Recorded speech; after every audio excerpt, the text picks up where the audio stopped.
बृहस्पतिवार व्रत कथा। एक दिन इंद्र बड़े अहंकार से अपने सिंहासन पर बैठे थे और बहुत से देवता, ऋषि, गंधर्व, किन्नर आदि सभा में उपस्थित थे।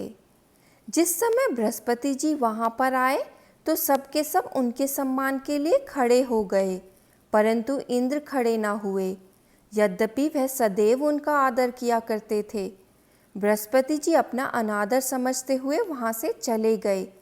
तब इंद्र को बड़ा दुख हुआ कि देखो, मैंने बृहस्पति जी का अनादर कर दिया, मुझसे बड़ी भारी भूल हो गई। गुरु जी के आशीर्वाद से मुझको यह वैभव मिला है, उनके क्रोध से यह सब नष्ट हो जाएगा, इसलिए उनके पास जाकर क्षमा मांगनी चाहिए, जिससे उनका क्रोध शांत हो जाए और मेरा कल्याण हो।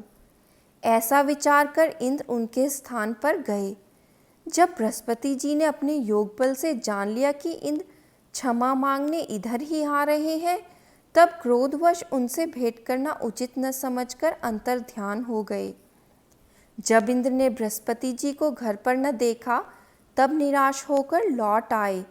जब दैत्यों के राजा वृषवर्मा को यह समाचार विदित हुआ, तो उसने अपने गुरु शुक्राचार्य की आज्ञा से चारों तरफ से घेर लिया। गुरु की कृपा न होने के कारण देवता मार खाने लगे। तब उन्होंने ब्रह्मा जी को विनयपूर्वक यह सब वृतांत सुनाया और कहा, महाराज, किसी भी प्रकार हमें बचाइए। तब ब्रह्मा जी कहने लगे कि तुमने बहुत बड़ा अपराध किया है कि गुरुदेव को क्रोधित कर दिया। अब तुम्हारा कल्याण इसमें है कि त्वष्टा ब्राह्मण का पुत्र विश्वरूपा बड़ा तपस्वी और ज्ञानी है, उसे अपना पुरोहित बनाओ तो तुम्हारा कल्याण हो सकता है। यह वचन सुनते ही इंद्र त्वष्टा के पास गए और बड़े विनीत भाव से त्वष्टा से कहने लगे कि आप हमारे पुरोहित बनिए, जिससे हमारा कल्याण हो। तब त्वष्टा ने उत्तर दिया कि पुरोहित बनने से तपोबल घट जाता है, परंतु तुम बहुत विनती करते हो, इसलिए मेरा पुत्र विश्वरूपा पुरोहित बनकर तुम्हारी रक्षा करेगा।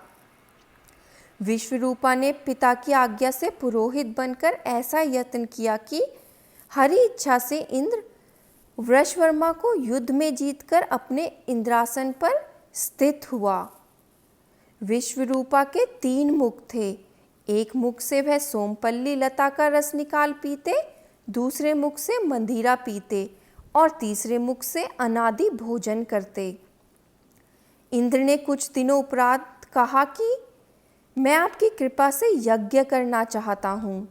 जब विश्वरूपा की आज्ञानुसार यज्ञ प्रारंभ हो गया, तब एक दैत्य ने विश्वरूपा से कहा कि तुम्हारी माता दैत्य की पुत्री है, इस कारण हमारे कल्याण के निमित्त एक आहुति दैत्यों के नाम पर भी दे दिया करो तो बहुत उत्तम होगा। विश्वरूपा उस दैत्य का कहा मानकर आहुति देते समय दैत्य नाम भी धीरे से लेने लगे।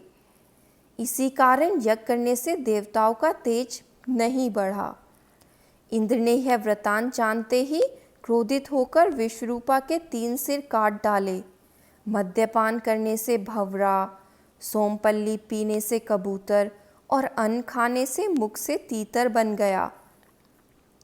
विश्वरूपा के मरते ही इंद्र का स्वरूप ब्रह्मात्या के प्रभाव से बदल गया। देवताओं के 1 वर्ष के पश्चाताप करने पर भी ब्रह्मात्या का वह पाप न छूटा, तो सब देवताओं के प्रार्थना करने पर ब्रह्मा जी बृहस्पति जी के सहित वहाँ आए। उस ब्रह्मात्या के 4 भाग किए, उनमें से एक भाग पृथ्वी को दिया। इसी कारण धरती कहीं कहीं ऊंची नीची और बीज बोने के लायक भी नहीं होती। साथ ही ब्रह्मा जी ने यह वरदान भी दिया कि जहाँ पृथ्वी में गड्ढा होगा, कुछ समय पाकर स्वयं ही भर जाएगा। दूसरा वृक्षों को दिया, जिससे उनमें से गोंद बनकर बहता है।